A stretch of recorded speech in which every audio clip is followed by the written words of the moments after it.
تمہیں پتہ ہی نہیں ہے حضور کی عزت کا مسئلہ کیا ہے؟ رب سب سے بڑا غیور ہے. حضور نے فرمایا سب تو بڑا غیرت مند رب ہے. جناب یوسف علیہ السلام دے بھائیاں نے جناب یوسف علیہ السلام نو کھوہ وچ سٹیا نا تے قافلہ آ گیا, انہیں ڈول پایا تے جناب یوسف ڈول پکڑ کے تے کنویں دے باہر آ گئے. قالوا یا بشرا ھذا غلام, وہ کہنے لگے وہ کتنی خوشخبری والی بات ہے, یہ تے وچوں بچہ خوبصورت نکل آیا. بھائی پھر نسدے آئے, انہیں کہا تے ساڑا بھجیا ہوا غلام ہے. انہیں کہا ان کی پروگرام ہے؟ انہیں کہا وَشَرَوْا بِثَمَنٍ بَخْسٍ دَرَاهِمَ مَعْدُودَةٍ وَكَانُوا فِيهِ مِنَ الزَّاهِدِينَ. انہیں کہا سی غلام بیچنا ہے, نسن دی بڑی بھیڑی عادت ہے, چاند کھوٹے درہم ہی دے دیو, اسی یہ غلام بیچنا ہے. جناب یوسف دی قیمت لگی بازار مصر وچ.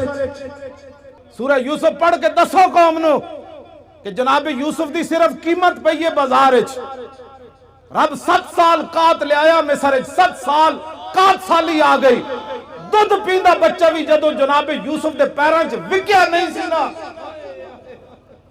دودھ پیندا بچہ بھی جدو ماں پیو ویچ کے نہیں سننا گئے, اس وقت تا رب قات نہیں ہٹایا.